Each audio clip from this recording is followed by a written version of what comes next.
원화가 곧 기축통화가 된다. 어제 대선 후보 토론에서 나온 말입니다. 토론을 안 보신 분들을 위해서 간단히 맥락을 설명드리자면 이재명은 계속 한국의 가계부채 비율은 높고 국가의 부채 비율이 낮은데 그것은 국가가 국민에게 짐을 떠넘겨서 그렇다. 그러니까 국채를 발행해서 다른 말로 나라가 빚을 내서 그걸로 국민들을 보조해줘서 가계부채를 국가부채로 이전해야 된다. 이런 주장들을 해왔어요. 그 주장에 관련해서 윤석열 후보가 질문을 합니다. 그렇다면 국채는 얼마든지 발행해도 되느냐? 생각해 놓은 적정 수치가 있느냐? 몇 차례 재차 물으니까 이재명이 하는 이야기가 85% 수준을 유지해야 된다고 답변을 해요.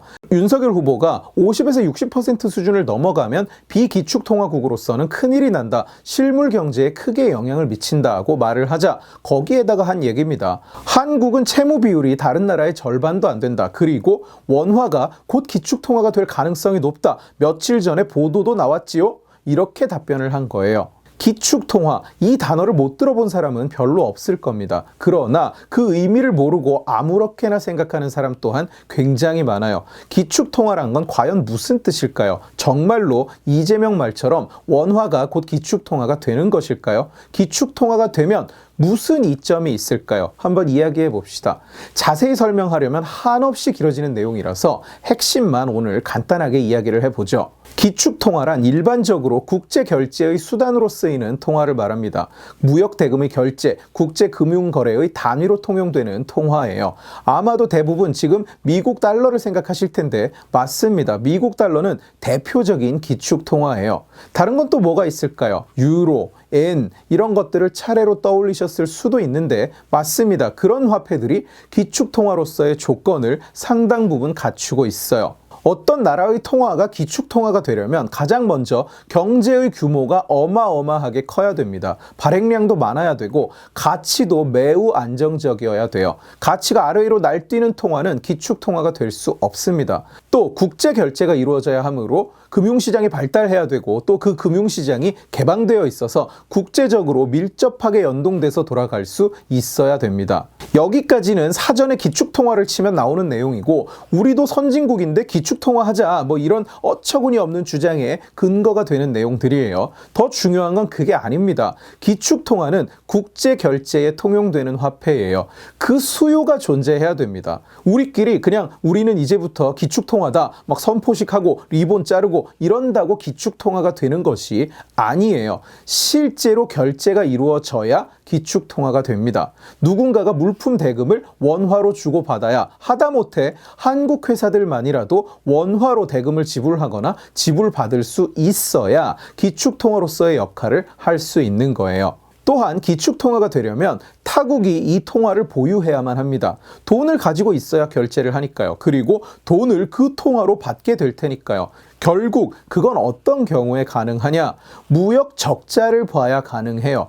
어마어마한 무역 적자를 봐야 가능합니다. 내가 돈을 빨아들이는 입장이면 남들이 내 돈을 가질 수가 없어요. 당연한 얘기죠. 내가 돈을 내보내는 입장이 돼야 남들이 내 돈을 가지는 겁니다. 엄청난 양의 무역 적자를 보고 그리고 그 상태를 유지할 수 있지 않고서는 기축통화 국가가 되는 것은 불가능한 일이에요. 그렇기 때문에 유로화나 엔화도 기축통화의 지위를 가지고 있다고 말을 하지만 엄밀히 말해서 국제결제의 기준이 되는 화폐로서 기능을 하지 못하고 있고 석유의 결제도 모두 달러화로 이루어지기 때문에 진정한 의미에서의 기축통화는 미달러화 하나밖에 없습니다. 그 나라가 지들도 국제결제가 이루어지는 통화라고 주장을 하기 위해서 억지로 몇 개의 제한된 기관을 통해서 석유 대금을 자국 통화로 결제하는 이벤트를 벌이고는 있는데 국제시장의 그 누구도 이걸 사용하지 않습니다. 경제 규모가 크긴 하지만 국제 결제가 이루어지지 않고 또 만성적인 무역 수지 흑자를 보는 나라이기 때문에 그 누구도 그 통화를 기축통화라고 인정하지 않는 거예요. 앞으로도 인정받지 못할 거고요. 그러니까 그냥 국가가 부강해지고 경제 선진국이 되면 자국 통화가 마치 레벨업을 하듯이 기축 통화로 뿅 하고 인정을 받는 그런 것이 아닙니다. 지금 민주당에서 이 거대한 사고를 수습해 보려고 아침부터 무슨 우리가 지난 5년간 경제가 성장했다는 둥, 선진국이 됐다는 둥, 무역 수지가 좋아서 기축 통화가 될 수 있다, 위축될 필요 없다, 뭐 이따위 소리들을 떠들어대고 있는데 이건 위축이냐 아니냐의 문제가 아니고 지들 말처럼 경제가 성장했으니까 기축통화 여부를 논의할 때다. 도전해볼 의지를 가지자. 무슨 이런 차원의 문제가 아니라는 얘기입니다. 우리끼리 논의하고 결정한다고 그게 되는 것도 아니고 더군다나 무역 수지가 좋아서 기축통화가 된다는 얘기는 그야말로 민주당 얘네들은 기축통화가 뭔지 이해를 전혀 못하고 아무렇게나 떠들고 있다는 뜻이에요. 무슨 단체로 국뽕 채널을 보다가 머리가 쩔어버린 게 아닌 다음에야 기축통화에 도전해볼 의지라는 게 대체 무슨 마탱이 간 헛소리인지 이해를 못하겠어요. 이건 컨테스트가 아닙니다. 대회를 열어서 이긴 나라한테 누가 기축통화 지위를 수여해주는 게 아니라는 얘기예요.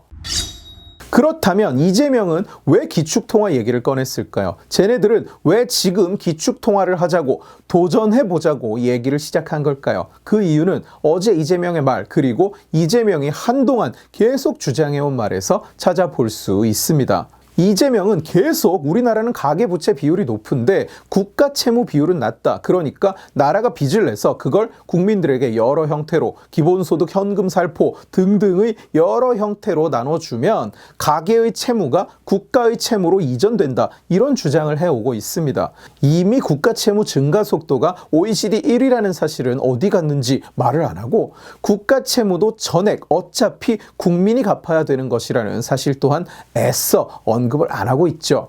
이 주제는 또 다른 내용에 가진 데다가 이미 영상에서 몇 차례 다룬 바가 있으므로 오늘은 일단 넘어가겠습니다. 그런데 민주당과 이재명의 이 주장, 나라 빚을 내서 나눠 먹자는 이 주장에 매번 제기되는 지적이 바로 타국과 한국의 채무 비율을 단순 비교하지 마라. 국가별로 시장 구조도 다르고 인구 구조도 다르고 채무의 구성도 다르니까 단순히 비교해서 한국이 낫다고 주장할 수 없다.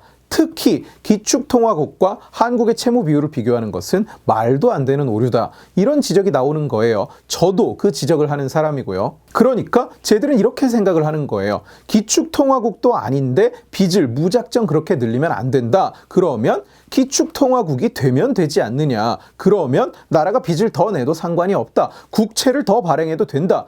이 시스템을 이렇게 이해하고 있어요. 그러니까 대한민국 시장 구조상 채무 비율이 60%를 넘어가면 안 된다는 말에 대한 반박이랍시고 우리도 곧 기축통화 된다. 보도 못 봤느냐 이러고 앉아있는 거예요. 빚을 더 내는 게 뭐가 문제냐. 우리 곧 기축통화 되는데 이재명의 논리가 이렇게 전개되고 있어요. 그런데 안타깝게도 이재명의 주장은 뿌리부터 모조리 틀렸습니다. 우선 이재명은 토론에서 IMF가 국가 채무 비율이 85% 정도가 적정하니까 너무 낮게 유지하지 말라고 말하고 있다고 했는데 IMF는 그렇게 말한 적이 전혀 없어요. 이 85%라는 수치는 2018년의 IMF 보고서에 등장한 건데 이 보고서의 핵심 내용을 읽어드리겠습니다. 한국은 국가 채무 비율을 GDP의 40%를 좀 넘는 수준에서 안전하게 유지할 수 있다. 한 국가의 국가 채무 비율이 통제 불능 상태가 되는 채무 비율의 최대치를 추정하는 데는 여러 방법이 쓰일 수 있는데 카민스키가 개발한 방법에 따르면 국가 채무로 인해서 위기가 발생하는 수준의 기준은 선진국 경제의 경우 GDP의 85%로 추정된다. 내용을 보시면 IMF는 이재명 말처럼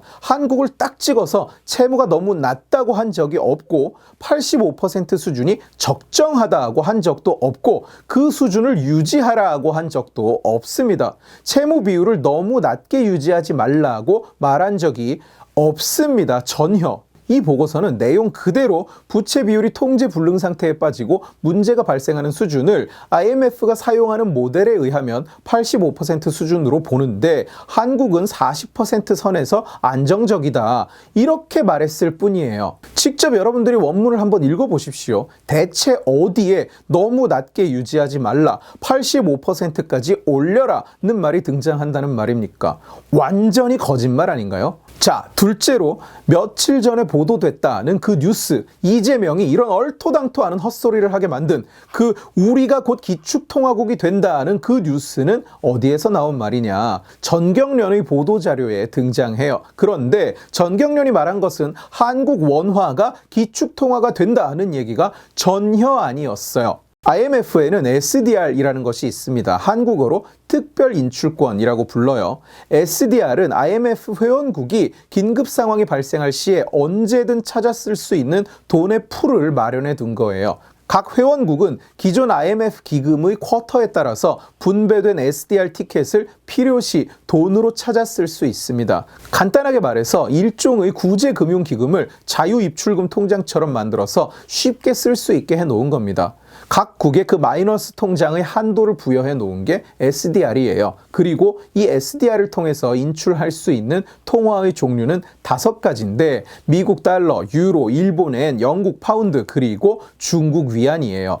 올해 이 통화 바스켓이라고 불리는 5통화의 종류가 갱신이 됩니다. 전경련은 이 5종류의 통화 바스켓 안에 원화도 들어갔으면 좋겠다. 우리도 들어갈 자격은 충분하다. 이런 내용의 보도자료를 낸 거예요. 그리고 이렇게 SDR 바스켓에 편입돼서 기축통화로 인정이 되면 이러이러한 경제 효과가 있을 것이다. 이런 예상치를 넣어놓고요. 뭐 아주 치밀한 분석이라기보다는 SDR 바스켓에 들어가면 좋다. 원화도 들어갈 수 있다. 정부는 좀 더 적극적으로 추진해봐라. 이런 내용의 보고서예요. 그런데 이재명은 이 보고서를 우리가 곧 기축통화국이 된다는 내용인 줄로 착각하고, 그리고 그 기축통화라는 것도 심지어 진짜 미국처럼 발권력을 가지는 기축통화가 되는 걸로 착각한 겁니다. 시스템적으로 불가능한 데다가 전경련이 그 말을 한 게 전혀 아닌데도 제목만 쳐읽고 와서 토론을 하고 있는 건지 뭔지, 그래서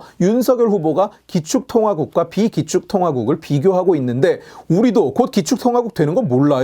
이러고 의기양양해서 떠들고 있는 거예요. 전경련은 오늘 아침에 어제 이재명의 발언을 반박하는 보도자료를 냈습니다. 재정 건전성을 유지해서 급격한 국가 신용등급 하락, 그리고 경제 위기를 사전에 방지하자고 보고서를 냈는데 그걸 거꾸로 해석해서 기축통화가 되면 나라 빚을 늘리고 재정 건전성을 악화시켜도 상관없다고 해석하는 게 말이 되느냐고 반박하는 내용의 보도자료예요. 원화가 SDR에 편입되어도 국가 재정 건전성 문제는 거시경제 안전성 측면에서 매우 중요하다. 국제적으로 안전자산으로 인식되어야 기축통화가 될 수 있으므로 경제의 펀더멘털을 유지해야 한다. 기축통화의 하나로서 SDR 바스켓에 편입됐다고 해서 마법처럼 세계 시장에서 기축통화로 인정받는 거 아니니까 그걸 핑계로 나라 빚 더 낸다는 헛소리는 하지 말라는 뜻입니다.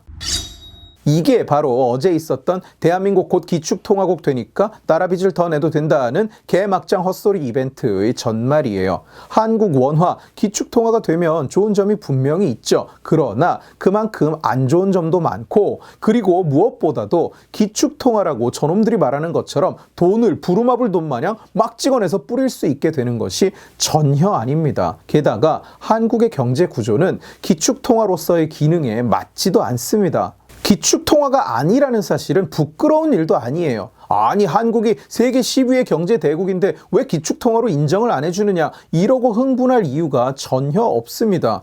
누구 마냥 억지로 국제결제화폐로 인정을 받겠다고 억지로 자기 돈으로 결제를 해버리는 그런 추한 꼴을 보여줄 이유도 없습니다. 기축통화는 민주당 머저리들이 말하는 것처럼 논의해야 되는 것도 아니고 도전해야 될 것은 더더욱 아니에요. 돈을 마구 찍어내서 돈의 가치를 100분의 1로 떨어뜨려서 빈부격차를 해소하겠다.